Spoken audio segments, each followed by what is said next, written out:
Hello, everyone. I'm Dr. Patti Peeples, and welcome to the next episode of Patti's People, sponsored by the Evidence Base.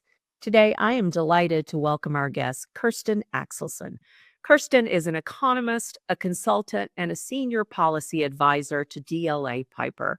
She's also a visiting scholar with the American Enterprise Institute and an Aspen Institute Health Fellow. Kirsten was on the leadership team of Pfizer's $30 billion global business, where she led strategy and business evaluation. We're going to talk all things policy today. Welcome, Kirsten. Thank you, Patty. I'm so grateful to be able to spend this time with you, and thank you for having me on your podcast.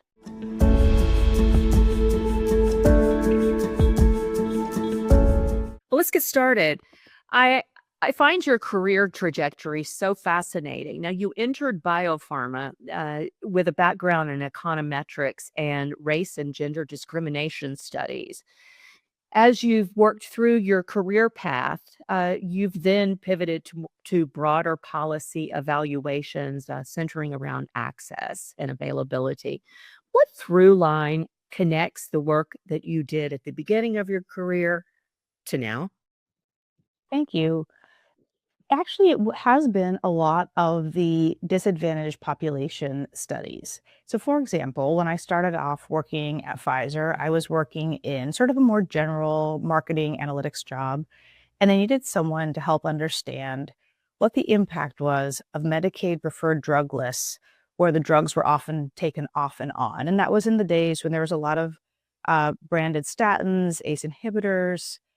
And so, how I started was examining adherence patterns in people who were being switched from their medicine when it fell off the preferred drug list. And that's really what made me fall in love with policy, is connecting that analytical foundation that I had built in graduate school to things that were actually practical, and then figuring out how to communicate them in a way that made sense. hmm Well, in our field, there certainly is no limitation on the number of policy fires that can draw our attention. When we talked previously, you suggested that you have used an analytical technique to focus on or to identify what policy areas to focus on. Can you tell us a little bit more about that? Absolutely. So when I was sort of asked to come over and join the policy team at Pfizer and build an analytical group, it was in the time that the Medicare drug benefit was being sort of created. And the industry, I think at that point, realized there were going to have to be some puts and takes. There are some things that were going to be good for the industry, good for humanity, like drug coverage for seniors, but there was also going to be some risk involved. And I think that was at a time that was a bit of an inflection point for the industry, because before, if there was something, we didn't like, it was like, well, just oppose it, oppose it. But it's like, no, let's figure out among these things that maybe we all don't love, which are the ones that are really the most harmful to investment in clinical study and innovation, and which are the ones that are okay, or which are the ones that are actually beneficial to patients, even if it costs the industry a bit of money. So that's really how I got into really using analytical tools to figure out where we should guide our positions. And then I went on to do that for the Affordable Care Act and other such policies that were being considered, and then went on to do that at a global level as well. But always with that thread of how do we use some modeling and reasonable assumptions and the literature to get to a place where we can better understand. And of course, it relies a lot on literature and historical estimates to anticipate what the future will bring. And so that's why it's so important for me to stay current with the literature, and also to be always encouraging others who are starting off on their careers to think about studying the dynamics of the biopharmaceutical industry, because it really does make a difference in policy and how I think policymakers view things, but also in how companies select their advocacy plans.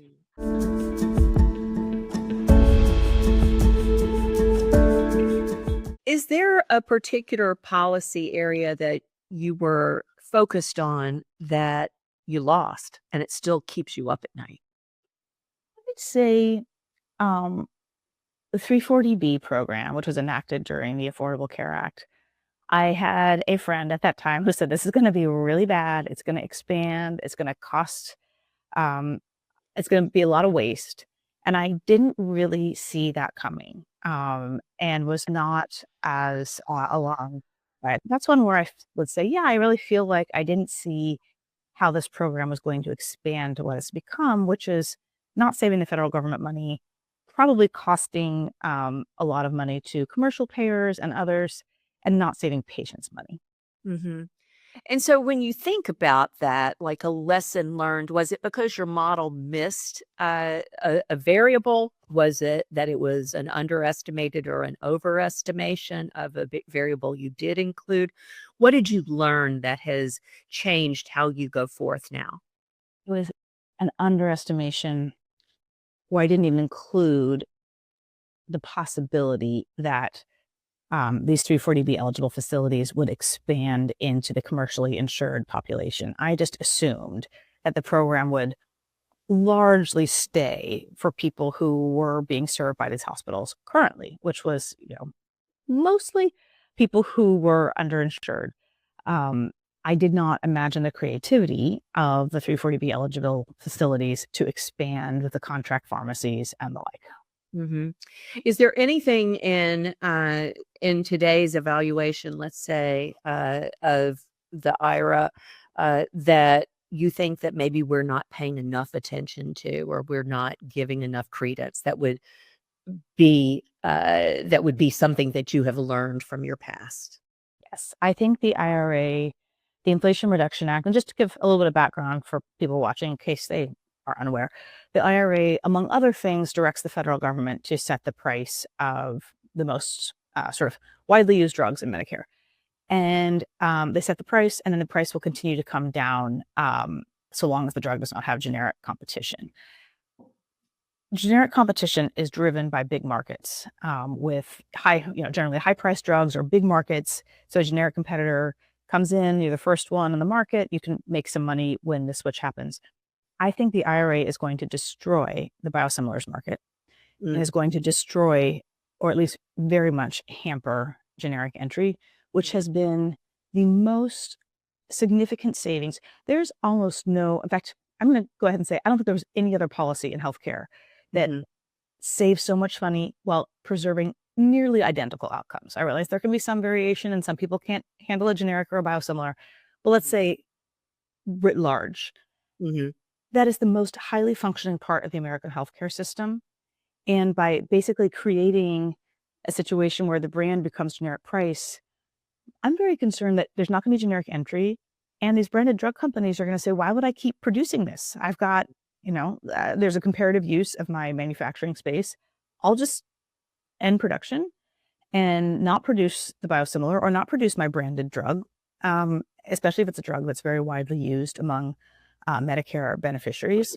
And then there just won't be sufficient supply for, the major medicines that treat, stroke and all these other, diabetes, these other conditions that are going to be selected or have been selected for price controls by the federal government. Yeah, the opportunity cost of continuing to produce that product, uh, when it could be that space could be allocated to a more profitable product. It was a logical decision on behalf of biopharma.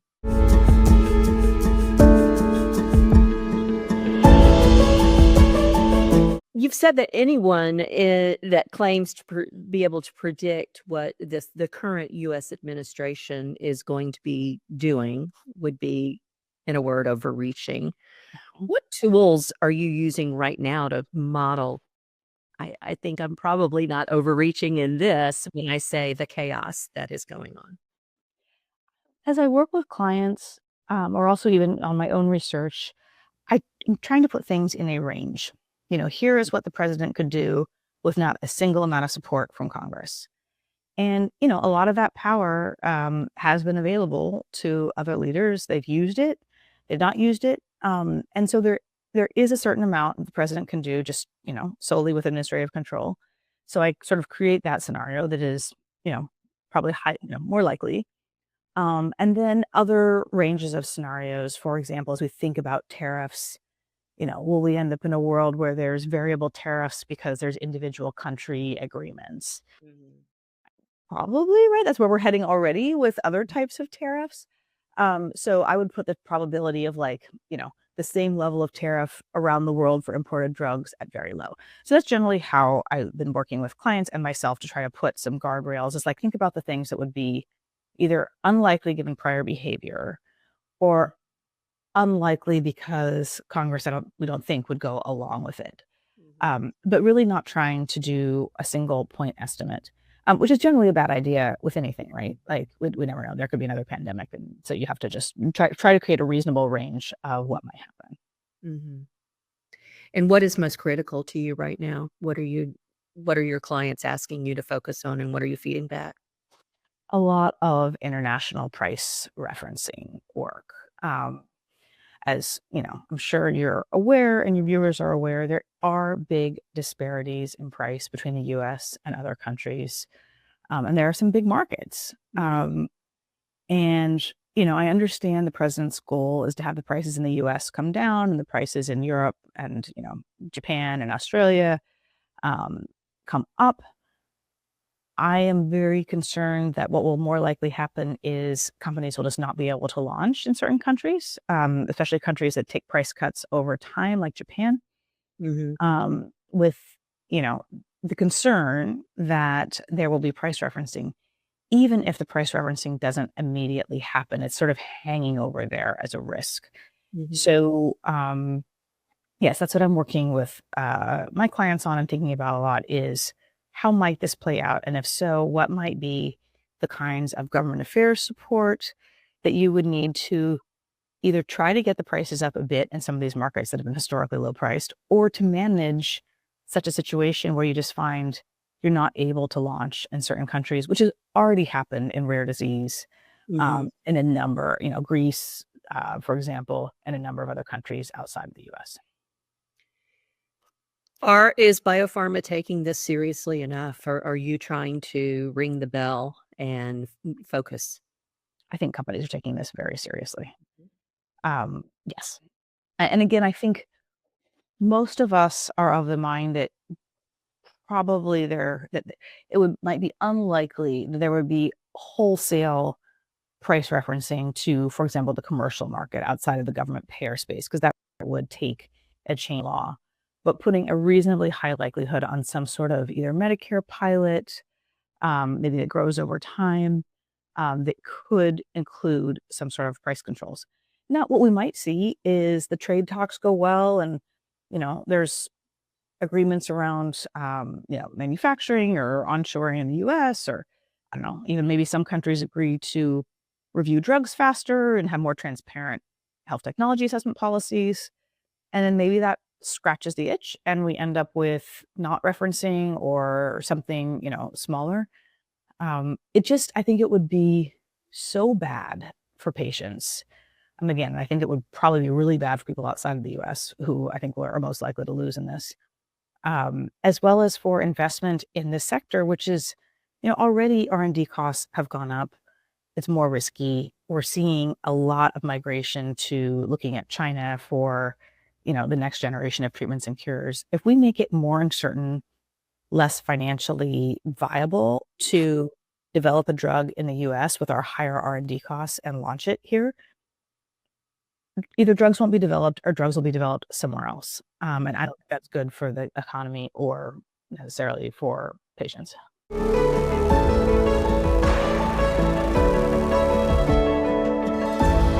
So you have recently on LinkedIn and another venue sounded the alarm about China overtaking US clinical development.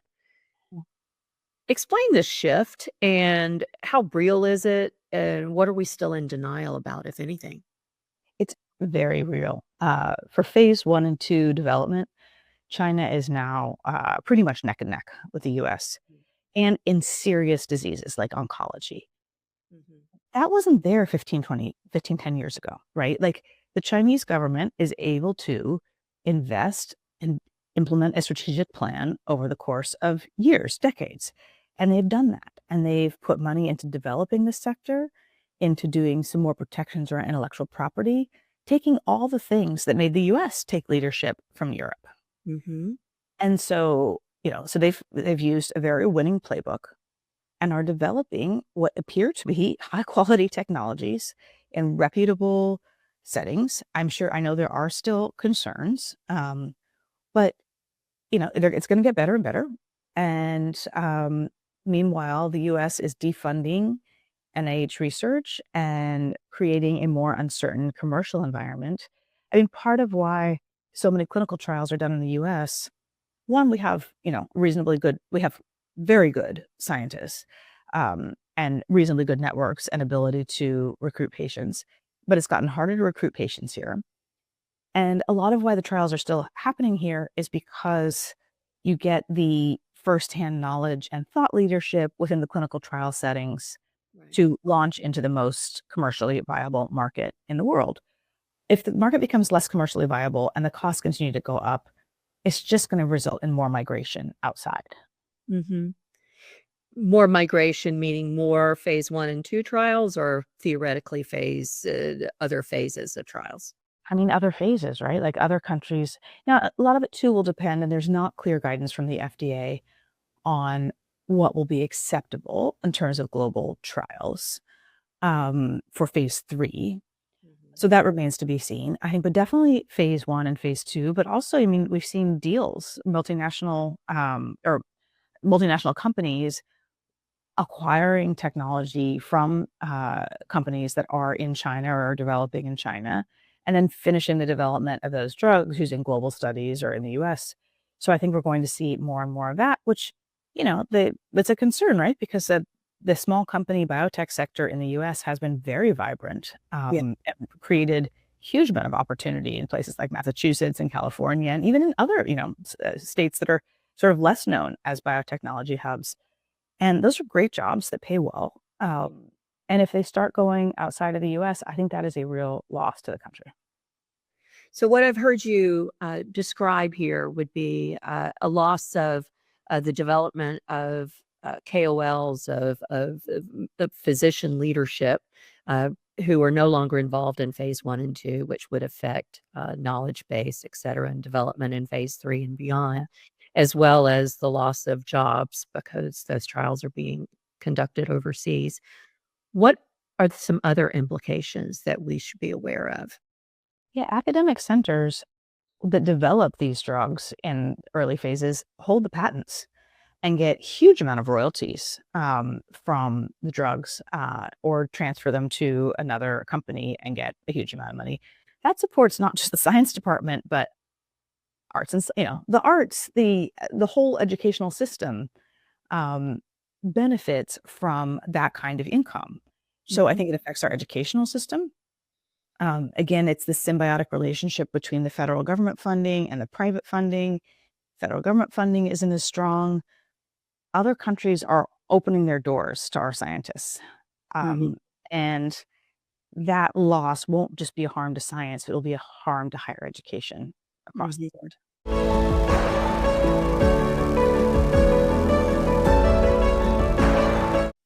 In other writings, I see that you advocate more for carrots than sticks in policy.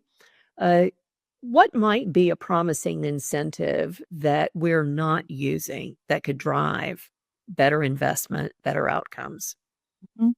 That's a great question.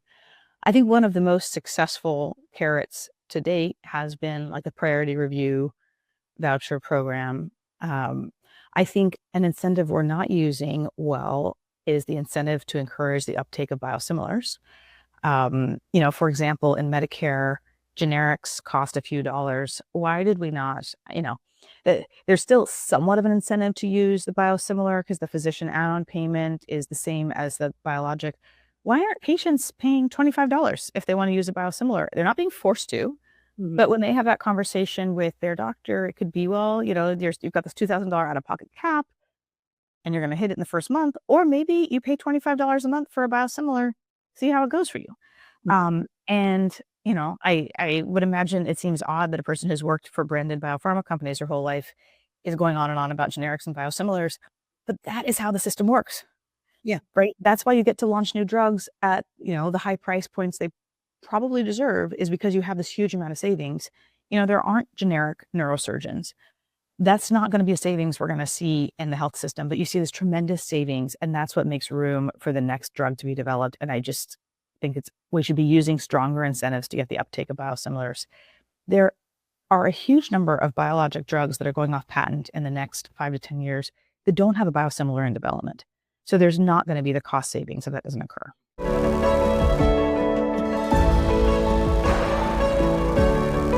What, if anything, should our Association of Health Economists, Outcomes Researchers, what should the message be, if anything, from that association on these issues with respect to biosimilars potentially disappearing in China?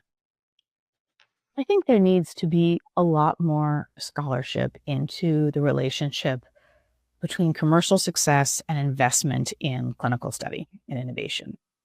And, we can all complain about the models and criticize the Congressional Budget Office, but the only thing they have to work with is what researchers have developed. And that can be, it can be research supported by private industry. It's great when it's research that occurs in independent academic settings. So to see more researchers either studying, like I said, the relationship of the expectation of a financial reward, the impact of the Inflation Reduction Act on early clinical study, the impact of the Inflation Reduction Act on the number of biosimilars developed, promoting the idea that, a lower copay for a biosimilar might be a way to get significant health system savings. And we have the priority review voucher in large part because, a great economist at Duke, David Ridley, came up with this idea and promoted it. We have value-based insurance design in no small part because Mike Chernew and Mark Fendrick really promoted this idea and piloted it and studied it. Independent researchers have a huge amount of influence, but they need to be studying this stuff. And I'm seeing less and less of it, right? For a long time, there was just studies about how much price increases were happening, but we don't have the rebate data. So are they really good studies? Fine. That's a fine thing to study. But study some of these things where we really have very little information. We have, for example, no idea how the Inflation Reduction Act is going to affect post-market study. For oncology drugs, now the rare disease drugs have been released from the price controls. But cardiovascular disease, oncology, there's still a lot of medicines where we might see a huge drop-off in post-market study. We need to understand if that's going to happen, the magnitude, and what that might mean for coverage and access.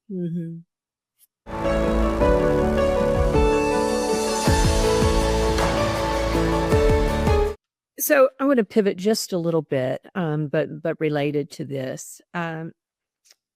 We have talked previously about if rebates were to disappear and your evaluation that would be a complete and total disaster. Tell us why you think that, and what's a reform that you would pursue instead, one that makes formularies more honest and relevant to their patient population and economically sustainable. Wonderful. And I'm sure I'm going to irritate a lot of people by saying I don't think rebates going away would be a good idea, because there are a number of people who think there just should be transparent prices. But rebates have largely driven down costs. I mean, think about the hepatitis C market and how much the costs have come down in an incredibly life-saving drug. The GLP-1 inhibitors, the costs have come down. These drugs that were just selected for Medicare price controls, it turns out the government, didn't have much more to go in the price coming down because so many of them had such deep discounts. And what's valuable about a rebate is an exchange for something, right? It's an exchange for third-tier placements. It's an exchange for less, just less restrictions. Yeah. And that has a direct benefit to the patient. A price control is an exchange for nothing. And there's nothing stopping a health plan from putting that drug with a price control on an inferior formulary tier, or putting a step edit in front of it, and then going and getting a rebate from a non-price controlled drug and getting a preferential treatment. So the price controls aren't going to help patients necessarily. And so then your second part of the question is, so what would you do differently? I think within the quality measures for Medicare, there's nothing about the completeness of the formulary, which is what patients need to know. And, when you look at just the drugs you're using now, that doesn't really inform you, especially as an older person. Is your plan going to be good for you for the next year, for the next several years? Because at some point, we're all going to get cancer or a neurological condition. So I think there should be easier ways for patients to understand for these diseases that you may very likely get in the next 10 years, this plan covers 80% of all available FDA-approved treatments, and you can get it for $45. Hmm. Simpler metrics, because right now, the kind of metrics we're giving patients really don't inform them about they're going to pay, which is what they really care about.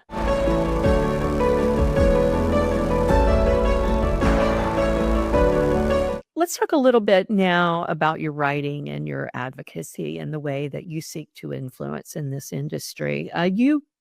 You come from a strong academic background. You have worked in almost every possible venue uh, of private and public and nonprofit, for profit.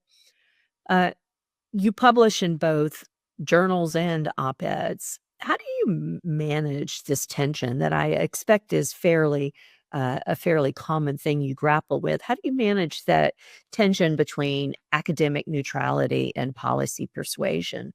Where are you sitting in this? I don't find it hard because I don't think you can be persuasive in a policy environment without also acknowledging the balance or the downside, right? Like, I think there are some drugs that are very likely unfairly priced. Mhm. Unfortunately, we don't know which ones those are very well.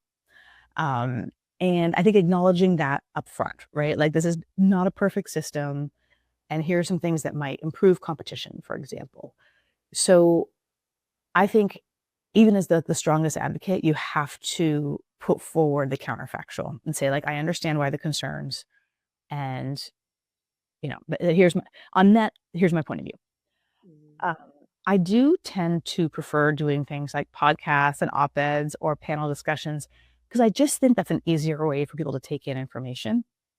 Um, and so I still do write for journals and more academic type settings. But increasingly, I have just been focusing on things where you can give a point of view in maybe a more succinct way. And again, I particularly like doing panel discussions because I feel like I love being challenged. Like, tell me why you think I'm wrong or a shill for the industry or whatever other bias you might have. And of course, I always start off any discussion by saying, you're right, I have made my money working in life sciences companies or for life sciences companies my entire career. So I do have that perspective. It also means I know and have seen a number of promising drug programs get killed Mhm. because they weren't financially viable, and have been at the table or have done the analytics for a number of things where you say, yeah, that might have been successful, but there's opportunity cost to doing it. Right. And I don't think there's a lot of appreciation among people outside of the industry that those things happen all the time. Promising drugs get left behind because they're not commercially viable.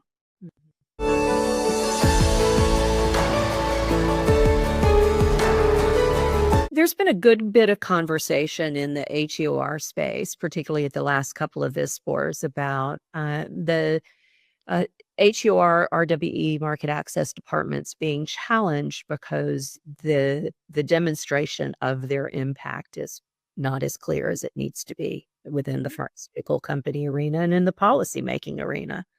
Mhm. Uh, Comment on that, would you? Too many studies are completely inaccessible to a reader, right? Yeah. I think, I also think there could be better sort of recruiting of diverse people with different experiences within healthcare who can say, that endpoint wouldn't have mattered to me and my family or me with my disease. Because I think the things we're studying, I understand why we choose endpoints. Sometimes you have to, or sometimes it's the only thing that's measured. But we also, I don't think, have necessarily the right creative base of people who, again, have the lived experience to say, like, this is the endpoint. And we've seen that a bit, if like walking tests have changed. And, um, for example, my husband has a spinal cord injury. He uses a wheelchair. The right metric shouldn't be, can he walk? Because that's unlikely to happen. The right Mhm. metric is probably more something around dexterity or, and so working with people who have variable experiences, and then figuring out ways to study and report on that in a way that is useful, I think is very helpful. I think we often end up gravitating towards things that are measurable rather than towards things that are mattering. Meaningful.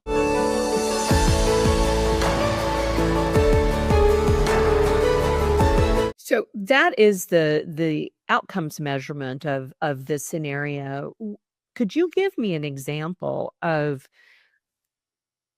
how health economics work has really helped make a good policy decision? Or is it really just sort of decorating the room with additional information? I'll go back to value-based insurance design. And, we um, now have many vaccines, for example, with no copays. We have preventive care visits with no copays. Mhm. It doesn't overcome everything, right? There's still vaccine hesitancy and people who don't go to the primary care provider. But we do know that people, when faced with higher cost sharing, use less of the thing. Um, and we probably need to figure out how to put higher cost sharing on things we do believe are low value services, because there's plenty of those. So that is one where I do think it was very much informed by evaluation. Look, here, we waived the copays and costs went down, or absenteeism went down. Um, and I think I would love to see more of that going into the study of support services in addition to the drug copay. Mhm. We called this person once a week to check in on their weight management program, or this person with mental health, we sent someone to their house once a week to, go out and do things, whatever it is. I don't know what the thing is. But to do more of that integration, because I think we're missing so much of the impact on health of things that aren't healthcare. And in part because I don't think health economists are studying it much. Mhm.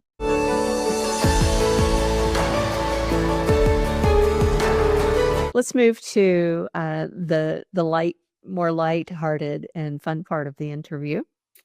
These are our rapid fire questions, so short answers. Best advice that you've received from someone outside the healthcare world? I had some wonderful economics professors that encouraged me to stick with the things that were hard. I have a very sort of mathematically and statistically focused career. It did not come easy to me. And I am so grateful for that, because it comes fun to me, but not easy. But they really said it doesn't matter if you've got a B in your class or a B in graduate school. And that I would, I share that a lot with other young people, and I'm grateful for that advice. Mhm. What's a policy phrase or buzzword you wish would vanish? I hate the term skin in the game. I find it so gross. I can't stand it. Okay, duly noted. Uh, if you weren't in health policy, what career would you choose? Oh, I had so much fun thinking about this. And I'm going to preface this by saying I could not make a living doing this, but I would take care of farm animals. I love animals and I love just the process of feeding them, sweeping up after them. But I wouldn't have to like sell them and make my life on them. So I have some benevolent benefactor who just likes the idea of me taking care of farm animals and provides me with a living. And that's what I do for my perfect career. You need a hobby farm. Where do you live? Are you in an urban area? I am in upstate New York right now. So, I would have to find my hobby farm that would allow me to do that full time. But no, I have a very nice balance of a great fun career that also lets me hang out with animals sometimes too. So What's one myth about biopharma that you would love to see dismantled? I think maybe reflecting on my earlier point, money matters. And I think people find that gross. But biopharma companies, put money behind successful projects, hopefully. Sometimes they put money behind duds. And I don't think that is necessarily evil. So I would like the myth to be disconnected. And honestly, you can say this for anything in healthcare. Money follows the incentives. So if Mhm. we see evil behavior going on or behavior we think is evil, sure, there's some bad guys. But for the most part, I think it's companies following the incentives that are laid out for them. Mhm. And so it should be change the structure, as opposed to, it gets back to my carrots and sticks things, as opposed to just, well, let's put in a price control and let's do this. Well, no, like, let's change the structure and let's find a better way to have the money flow that actually benefits patients, as opposed to, price increases or other things that you find a little gross or a lot gross. It's the incentive, stupid. Exactly. You can keep that buzz phrase. Exactly. We're gonna make T-shirts, everyone. So, Kirsten, if you were to have a dinner party with 3 people you know and 3 people you don't know, who would those be, and what would you serve? Thank you.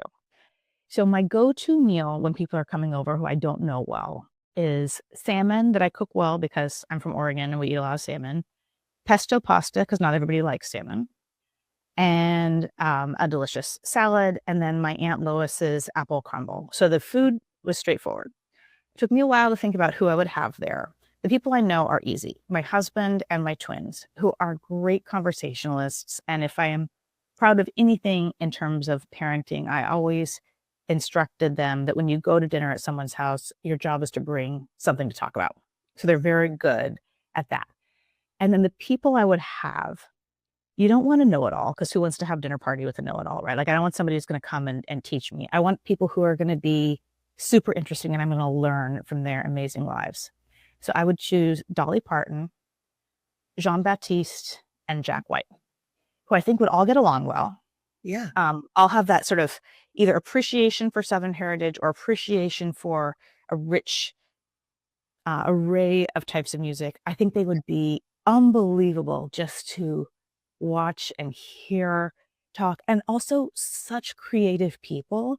Yeah. And to understand from other people, how do you unlock creativity every minute of your day and go with it? If an idea comes to you, you go with it. So that's my dinner party. That is fantastic. The 3 non-family guests, represent so much diversity of background and music focus and ways of entering into their craft. I love that. Thank you. I think it would be a really fun dinner party. What energizes you right now, Kirsten, that has nothing to do with work? Oh, being outdoors. Just being outdoors. I like to run a lot. I like to swim. I'm very fortunate to have 2 17-year-old twins who like to do all those things with me. My husband's training for the Washington Marine Corps Marathon, so I like being able to go out and run with him. So any of those things that get me outdoors and exercising make me super energized. Well, this has been completely delightful to get behind the scenes with your thoughts on policy and get underneath the exterior and know what really motivates you and where what you're thinking about these days. Kirsten, I want to thank you so much for sharing your time with us. Thank you, Patty. It's been a delight for me, and really appreciate getting to know you a bit more through this process.